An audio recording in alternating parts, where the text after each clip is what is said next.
Assalamualaikum warahmatullahi wabarakatuh. Pada kesempatan kali ini, dari diskusi ilmiah neuroonkologi, kami akan membahas textbook reading mengenai primary brain lesion resection complication, di mana di sini lebih utamanya kita akan membahas mengenai overview dari komplikasi yang dapat terjadi pada pembedahan tumor otak, terutama contoh yang disajikan pada buku ini adalah mengenai pembedahan pada meningioma superior sagittal sinus. Highlight pada buku ini yang pertama adalah mengenai insidensi komplikasi yang dapat terjadi pada komplikasi akibat pembedahan tumor otak sekitar 20% sampai 35%. Kemudian yang kedua, komplikasi yang terjadi secara umum dapat terbagi menjadi 3. Kita bagi secara neurologis, regional, ataupun sistemik komplikasi. Lalu di sini yang diambil contoh adalah pembedahan pada meningioma sinus sagittalis superior, di mana ini merupakan salah satu pembedahan yang memiliki resiko komplikasi yang tinggi. Lalu yang keempat, highlight-nya adalah semakin meningkatnya neuroimaging, kemudian neuroanestesia, dan juga presisi pendekatan secara pembedahan di era modern ini membuat para surgeon dapat melakukan gross total resection, di mana harapannya adalah dapat meminimalkan resiko komplikasi yang dapat terjadi. Lalu selanjutnya untuk pemilihan pasien dan juga perencanaan operasi serta teknik operasi yang hati-hati dan antisipasi dari komplikasi harapannya dapat membuat surgical outcome yang lebih baik. Kita masuk pada pendahuluan.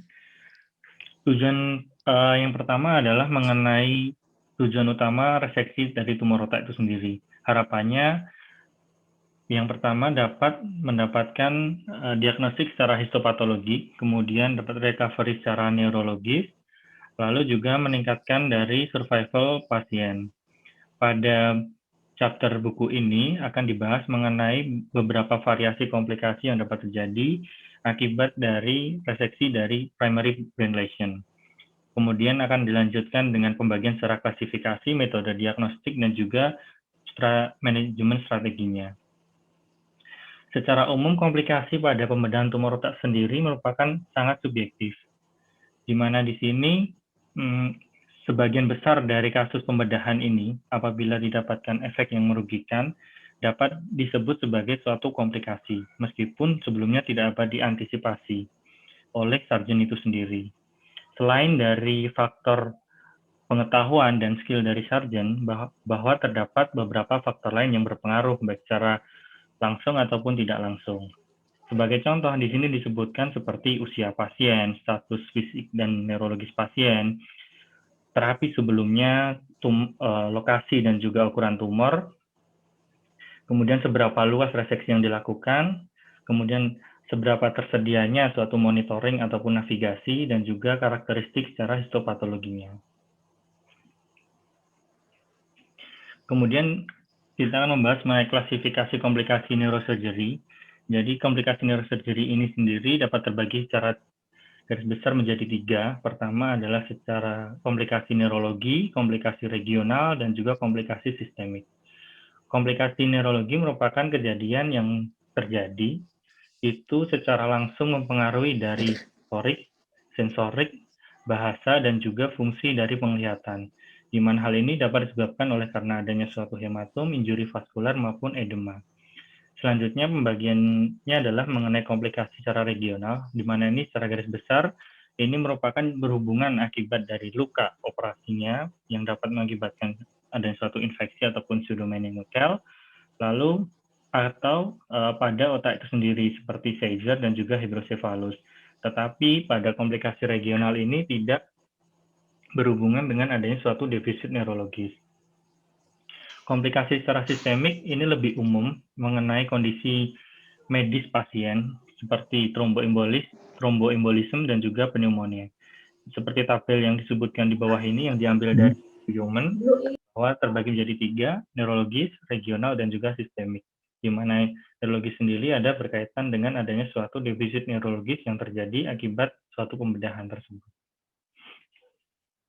Kemudian akan kita bahas lebih rinci dari masing-masing pembagian tersebut. Yang pertama adalah komplikasi secara neurologis. di mana insidensinya terjadinya suatu defisit neurologi yang baru, baik itu secara minor ataupun mayor, setelah kraniotomi terjadi antara 10% sampai 25% dari pembedahan yang dilakukan. Beberapa prediktor yang dapat mengakibatkan adanya suatu komplikasi ini bisa dilihat seperti pertama adalah usia pasien yang lebih dari 60 tahun, kemudian Karnovy Performance Score-nya kurang dari 60, lalu lokasi tumor yang dalam, dan juga tumor itu sendiri apabila dekat dengan daerah yang elokuen. Hal ini adalah beberapa prediktor yang mungkin dapat terjadinya suatu komplikasi neurologis. Di mana penyebab utama dari suatu komplikasi neurologis adalah disebabkan karena injuri dari parenkim otak secara langsung, edema dari otak, vascular injury, dan juga hematom. Untuk injuri secara langsung pada parenkim otak sendiri, di sini disebutkan bahwa apabila dari lokasi tumor itu dekat dengan area elokuen, sehingga secara tidak langsung dapat mempengaruhi fungsi motorik, sensorik, bahasa, yang akan mengakibatkan defisit neurologis. Lalu brain edem. Brain edem sendiri merupakan salah satu kejadian yang dapat menyebabkan morbiditas secara neurologis, yang dimana di sini dipengaruhi oleh beberapa faktor, seperti apabila melakukan retraksi yang berlebihan pada saat durante operasi, ataupun di mana pembedahan yang dilakukan itu secara subtotal, jadi tidak dapat dilakukan total, terutama dapat terjadi pada kasus-kasus high-grade glioma. Injuri vaskular sendiri di sini insidensinya dapat terjadi 1-2%, di mana yang utama adalah merupakan dari oklusi dari venus itu sendiri dan juga oklusi dari arteri. Untuk oklusi dari venus sendiri, ini berlangsung secara perlahan dan juga akan terjadi defisit neurologis secara delay. Namun apabila terjadi oklusi pada arteri, untuk efek yang ditimbulkan ini dapat terjadi secara immediate atau segera terjadi. Jadi tidak membedakan apakah injury berasal dari venus ataupun dari arteri. Kemudian hematom. Hematom sendiri postoperatif dapat terjadi seperti subdural dan juga ekstradural hematom. Hal ini dapat menyebabkan defisit neurologis pada 1-5% pasien. Hal ini biasanya dapat terdeteksi pada early post-op, di mana pasien akan mengalami gejala klinis seperti gangguan kesadaran, kejang, dan juga defisit neurologis vokal. Lalu selanjutnya adalah di sini disebutkan bagaimana menghindari dari adanya suatu komplikasi neurologis yang dapat terjadi. Salah satu beberapa faktor yang dipengaruhi adalah melakukan mapping kortikal yang baik, sehingga kita dapat mengetahui area-area untuk mencegah adanya suatu gangguan pada area elokuen, kemudian adanya stereotactic navigasi, intraoperatif MRI, dan juga awake stimulation, terutama untuk menghindari injuri langsung dari parenkim otak. Hal ini tentu dapat dilakukan pada kasus-kasus yang berdekatan dengan area elokuen. Selanjutnya adalah mengurangi dari retraksi otak yang berlebihan dan juga memposisikan pasien secara baik sehingga dapat mencegah adanya suatu retraksi yang berlebihan. Kemudian pemberian kortikosteroid, diuretik ini juga berpengaruh dalam mencegah adanya edema selama durante operasi. Lalu pembahasan yang kedua adalah mengenai komplikasi secara regional. Seperti yang dijelaskan tadi, komplikasi regional sendiri ini berhubungan dengan area luka operasi, itu seperti infeksi dan juga pseudomonical atau berhubungan dengan parenkim otak itu sendiri. Yang secara luas kita dapat temukan seperti dari seizure, kejang, ataupun hidrosefalus dan juga pneumosefalus. Namun hal ini terjadi tanpa adanya suatu defisit neurologis.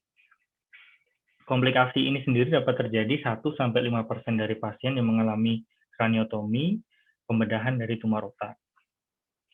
Untuk infeksi pada luka operasi ini dapat disebabkan terutama akibat pembedahan ulang ataupun radioterapi.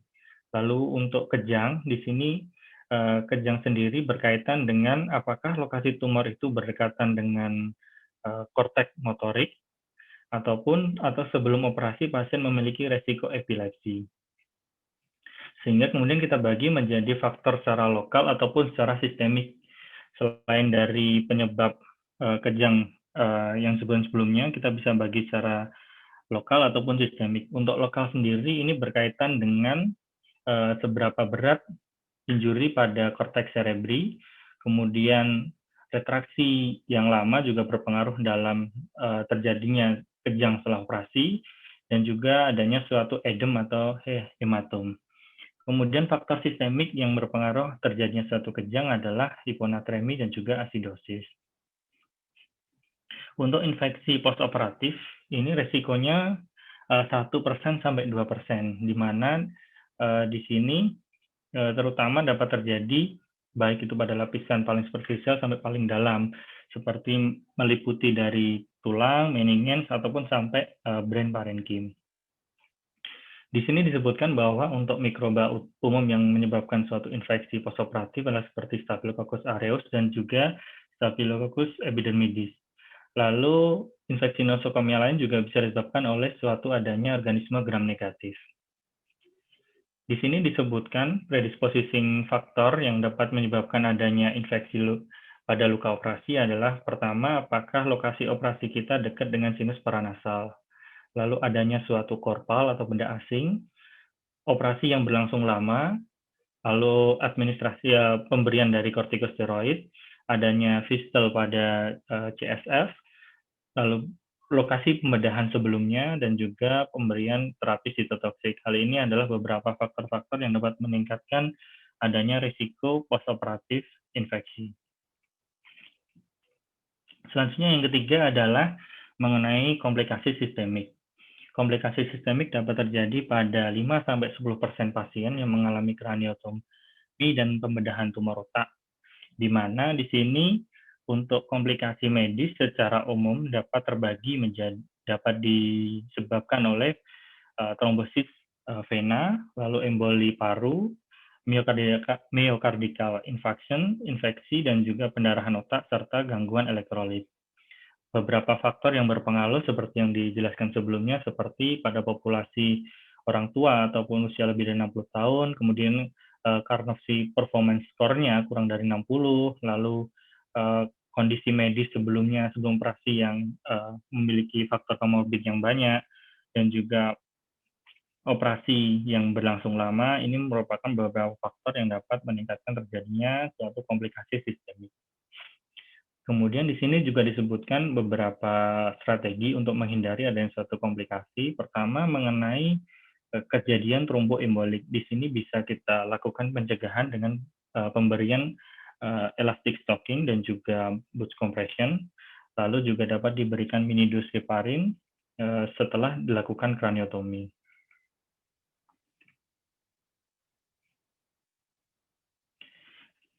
Lalu di sini disebutkan bahwa untuk selanjutnya adalah pembahasan mengenai komplikasi setelah pembedahan dari meningioma sinus sagittalis superior. Terutama untuk seperti di sini disebutkan untuk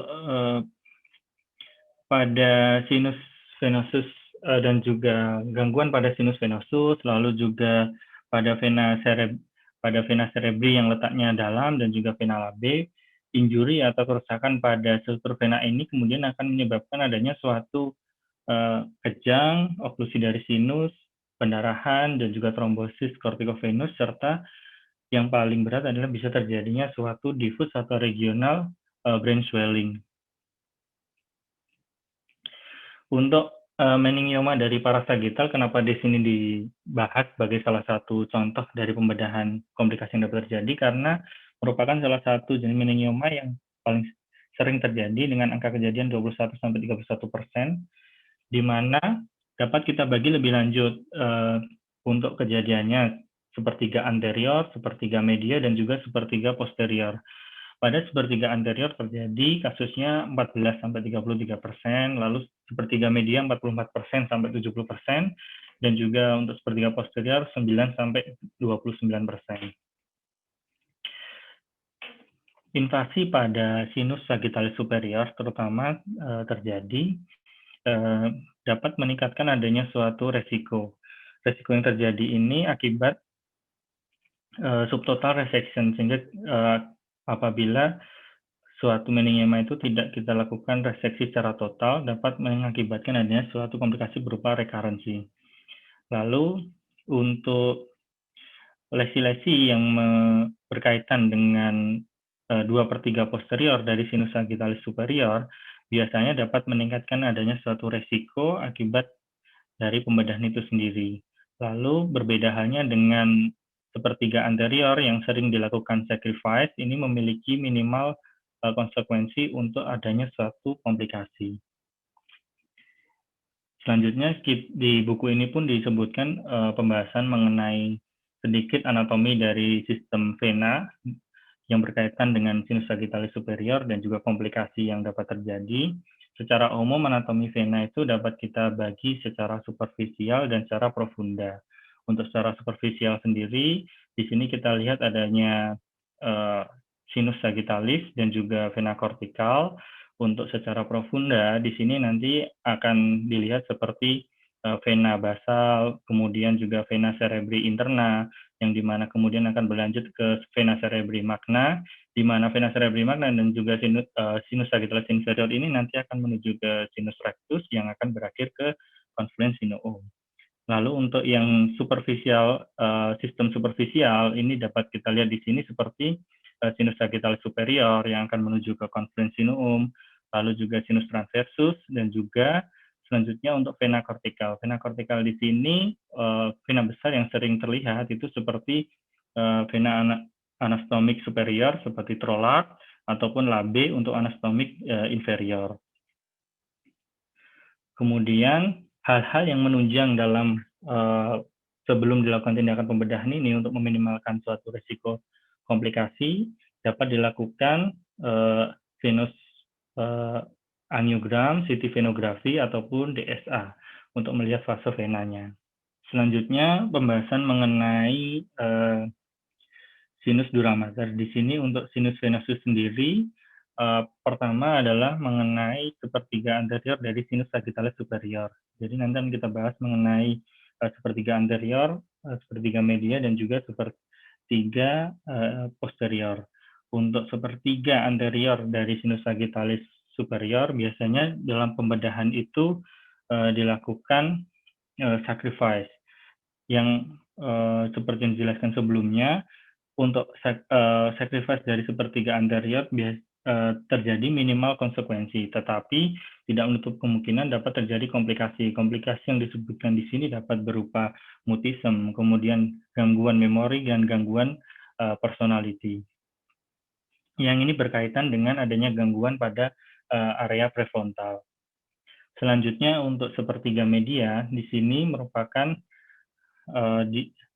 bagian dari sinus sagittalis superior yang apabila terjadi suatu gangguan, oklusi ataupun injury dapat menyebabkan gangguan berupa bilateral hemiplagi ataupun akinesia.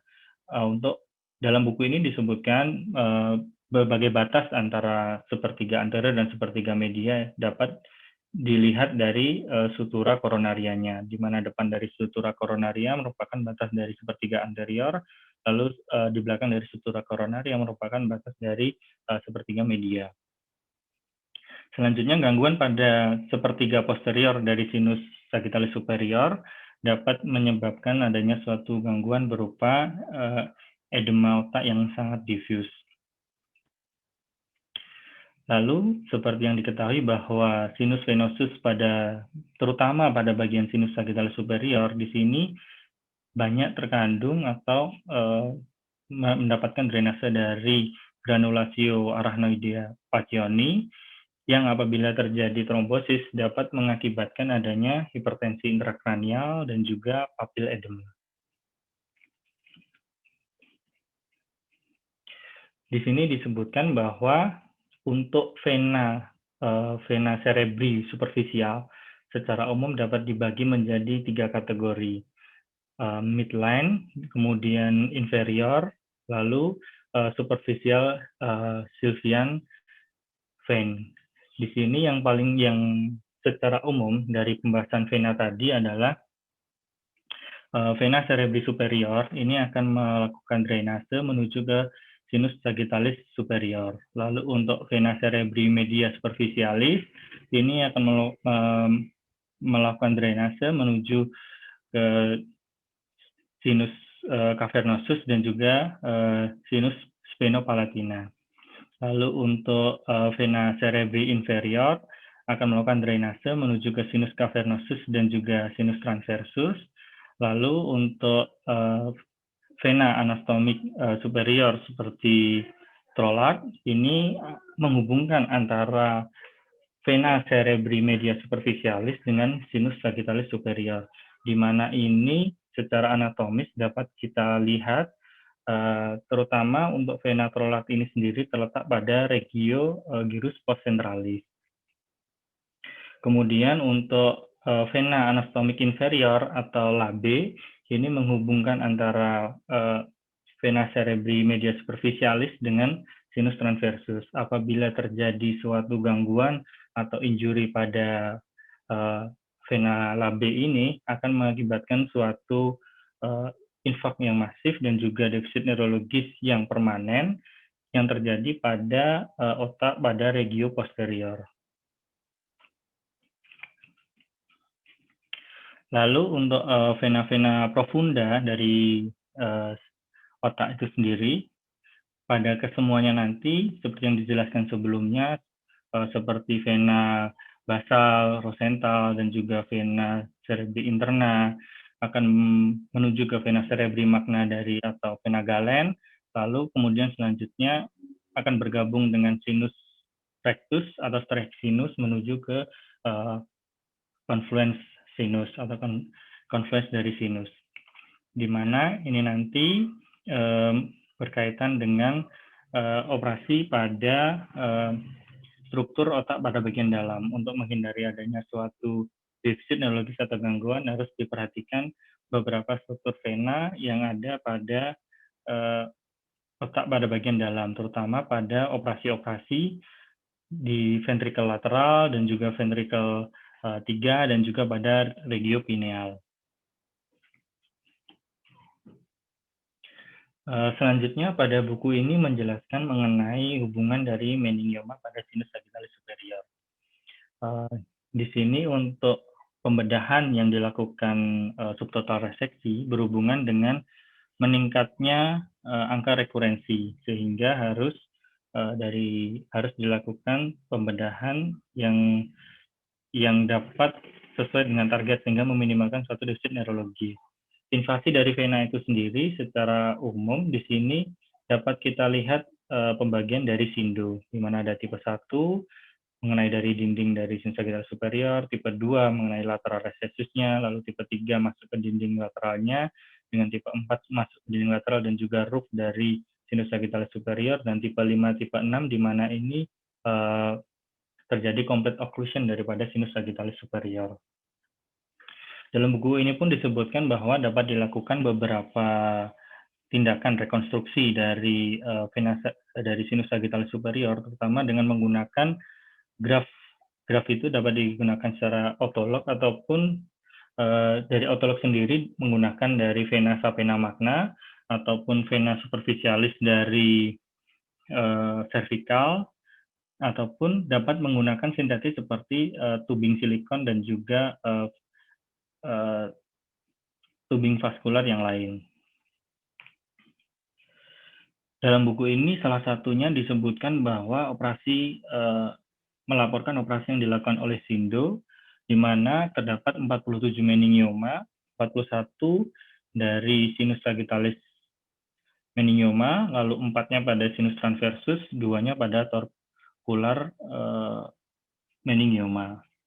Kemudian 39 pasien dilaporkan memiliki outcome yang bagus, dapat menjalankan aktivitas yang baik, di mana kemudian 5 pasien mengalami defisit neurologis yang permanen akibat dari infark dari vena itu sendiri, lalu 3 pasien mengalami edema otak yang berakibat pada kematian. Ini dikarenakan adanya oklusi total daripada sinus. Lalu penulis di sini merekomendasikan beberapa hal. Pertama, pada tipe 1 di sini dapat dilakukan eksisi pada bagian luar dari dinding sinusnya dan juga dilakukan koagulasi pada pelekatan dura maternya. Tipe 2 dapat dilakukan pengambilan tumor intralumennya dan juga repair dari defek duranya menggunakan patch. Untuk tipe 3 dapat dilakukan reseksi pada dinding sinusnya dan juga dilakukan repair dengan patch graft. Lalu tipe 4 dapat dilakukan repair dengan patch ataupun bypass dengan vena sapena magna ataupun juga dengan vena pada cervicalis superficialis. Dengan tipe 5 dan tipe 6 untuk pembedahan dapat dilakukan pengambilan tumor yang diikuti dengan bypass vena dari sinus venosusnya. Di sini disebutkan bahwa manajemen pembedahan pada meningioma sinus sagittalis superior masih kontroversial. Untuk pembedahan terutama harus memperhatikan gejala dan juga bagaimana dapat menghindari dari pertumbuhan dari tumor, lalu exposure atau injury dari sinus sagittalis superior pada pembedahan meningioma dapat meningkatkan risiko intraoperatif seperti pendarahan yang banyak dan juga emboli udara. Selanjutnya, apabila direncanakan untuk dilakukan reseksi pada sinus sagittalis superior, diharapkan dapat dilakukan studi vaskular yang baik sehingga untuk mengurangi atau menghindari adanya gangguan atau defisit neurologis yang dapat terjadi. Kemudian di sini untuk bab terakhir disebutkan mengenai adanya postoperatif seizure, di mana komplikasi kejang setelah operasi dari kraniotomi merupakan fenomena yang cukup sering terjadi. Secara umum dalam buku ini dibagi menjadi 3, immediate, early, dan juga late. Untuk immediate terjadi dalam 24 jam, early dalam 1 minggu, untuk late lebih dari 1 minggu setelah dilakukannya kraniotomi. Untuk kejang yang ditemukan pada kasus-kasus setelah pembedahan merupakan jenis kejang yang tonik-klonik. Lalu beberapa literatur juga menyebutkan beberapa manfaat pemberian profilaktik anti kejang untuk mencegah adanya suatu kejang postoperatif. Dan juga untuk kejang sendiri terutama dapat merupakan akibat dari gangguan injuri dari parenkim otak ataupun dapat akibat dari edema cerebri, pendarahan dari otak, infeksi ataupun meningitis, di mana untuk sumber kejang ini harus segera kita cari tahu untuk segera diatasi dan menghilangkan dari sumber dari kejang supaya menurunkan angka morbiditas dan mortalitas pasien akibat dari kejang ini sendiri. Baik, terima kasih. Berikut merupakan overview yang dapat saya sampaikan mengenai dari buku ini, terutama mengenai komplikasi yang dapat terjadi pada pembedahan tumor otak. Terima kasih. Mohon masukannya. Oke, ada yang mau nambahin? Izin bertanya, Dok. Oh, ini monggo kalau mau. Izin tanya, Dr. Gali. Yang untuk tadi sudah disebutkan komplikasi pada pemotongan dari yang sinus sagittal sepertiga medial itu kan disebutkan kalau contohnya terjadi bilateral hemiplegia seperti tergali ya. Iya. Semisal pada para sagittal meningioma yang dengan sindrom grade 5-6 di mana sudah terjadi total oklusi.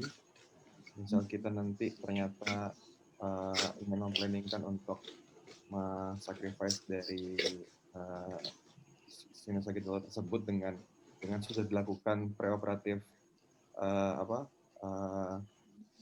venografi, di mana memang sudah terjadi oklusi, dan saat durante kita memprosepasi dari collateral vein-nya, apakah di sini disebutkan kalau setelah kita mensacrifice sinus, komplikasi dari bilateral hemiplegia atau lain-lainnya, contohnya seperti diffuse brain edema, itu apakah tetap terjadi atau bagaimana? Ya, terima kasih untuk pertanyaannya. Dari sedikit menjelaskan dari buku ini, mungkin ada menjelaskan untuk sacrifice atau dari sepertiga media apabila dengan pembedahan. Salah satunya ada beberapa yang menyebutkan bahwa bisa terjadi kolateral drainase, sehingga untuk efek seperti bilateral hemiplegia ataupun defisit neurologis yang lain kadang juga tidak ditemukan pada pasien-pasien yang dioperasi dengan yang meliputi pada sepertiga media sinus sagittalis superior. Namun memang sebagian besar apabila dilakukan sacrifice dari sepertiga media ditemukan defisit neurologis yang umum seperti yang disebutkan di sini, karena dari sepertiga media memang mendapatkan beberapa aliran vena seperti yang dijelaskan sebelumnya, seperti dari troart ataupun dari vena superficial yang menuju ke arah sinus sagittalis superior, seperti itu. Jadi walaupun sudah oklusi dan sudah terbentuk collateral vein dan kita mempreservasi collateral vein, komplikasi tersebut masih bakal tetap terjadi juga ya berkali ya? Ya, masih dapat terjadi dengan mempertimbangkan juga bagaimana approach atau pendekatan dari operasi kita. Di sini pun dijelaskan salah satu contohnya apabila dilakukan approach seperti interhemisfer, di mana dapat terjadi injury dari vena superficial yang menuju ke sinus sagittalis superior, dapat meningkatkan adanya risiko terjadinya defisit neurologis juga. Ada lagi? Banyak ini yang bisa didiskusikan. Ayo silakan. Ada chipnya enggak? Tanya dokter. Iya. Apabila terjadi ada sindo grade 5 atau 6, misalkan di sepertiga medial atau sepertiga posterior, itu apakah yang harus dilakukan? Tadi ada sindo itu, coba yang mana tuh? Disebutkan salah satu rekomendasi yang diberikan dari penulis apabila ditemukan suatu kasus dengan sindo grade tipe 5 ataupun tipe 6, apabila terdapat fasilitas memadai serta dapat dilakukan tindakan, untuk rekomendasi yang diberikan adalah dapat mengambil dari dilakukan reseksi total dari sinus tersebut dan juga dilakukan rekonstruksi dengan menggunakan bypass dari vena. Untuk bypass venanya tadi di sini dijelaskan untuk contohnya dapat menggunakan dari vena sapena magna ataupun vena cervical superficial, ataupun dengan menggunakan silikon tube untuk mengganti venosusnya. Halo. Jadi harapannya dapat aliran dari sinus venosus ini dapat terjaga. Dari contoh jurnal yang disampaikan di buku itu, bahkan yang sudah dilakukan venous bypass itu, ada beberapa kasus yang mengalami shrinkage. Terus kemudian ada juga yang sudah di venous bypass pun ada yang mengalami oklusi. Jadi untuk tingkat keberhasilan bypass ini sendiri pun yang saya baca itu memang tidak 100% berhasil. Nah, untuk kasus seperti ini, apakah mungkin perlu dipertimbangkan untuk tetap dilakukan bypass, atau mungkin ada opsi kita bisa meninggalkan sebagian dari tumor yang oklusi di tipe 5 atau tipe 6?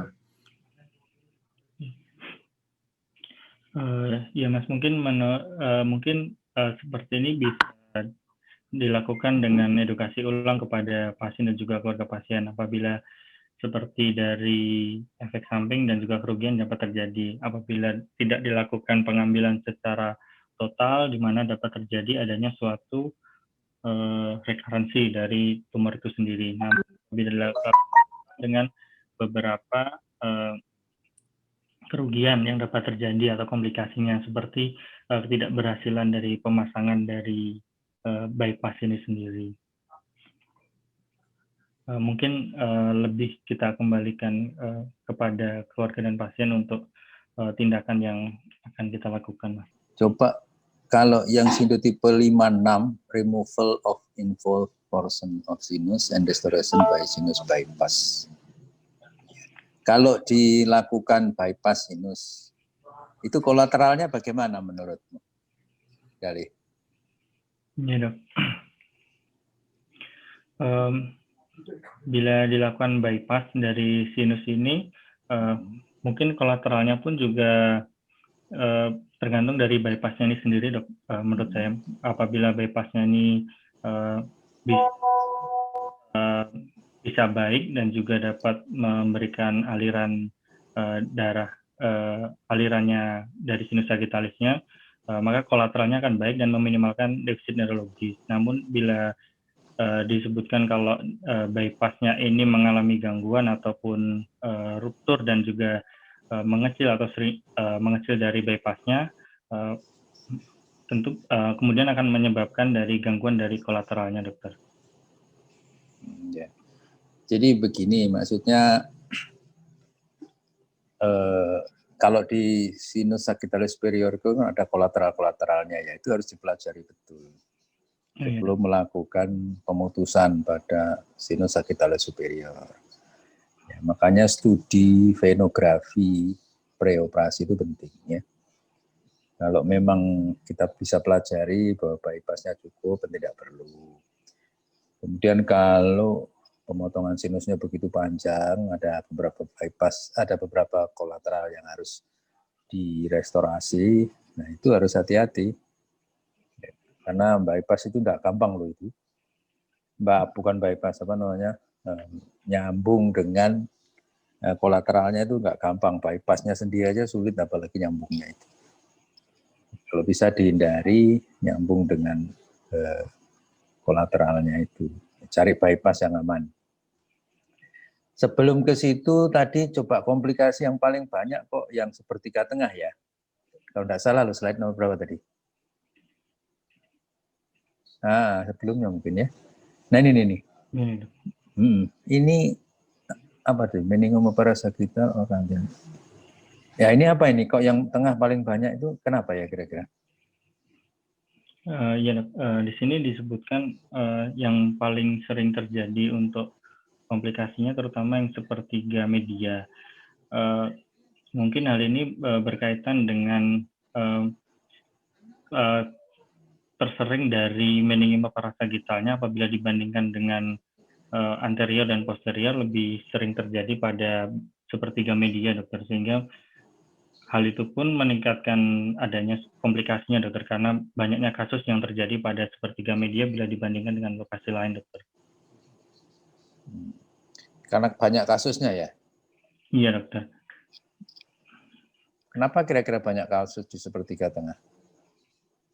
Mungkin pertama bisa diakibatkan karena banyaknya dari granulasio pacioni yang ada pada terutama yang mendrainase pada sinus sagittalis superior, dokter, terutama pada bagian sepertiga medianya, sehingga meningkatkan banyaknya kasus meningioma parasagital, dokter.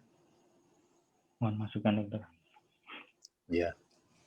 Jadi memang kalau Anda lihat kan meningioma itu asalnya dari mana sih? Dari arachnoid capsule, dokter. Arachnoid capsule, ya. Arachnoid capsule. Yang banyak memang di daerah tengah situ, makanya yang banyak insidennya di situ.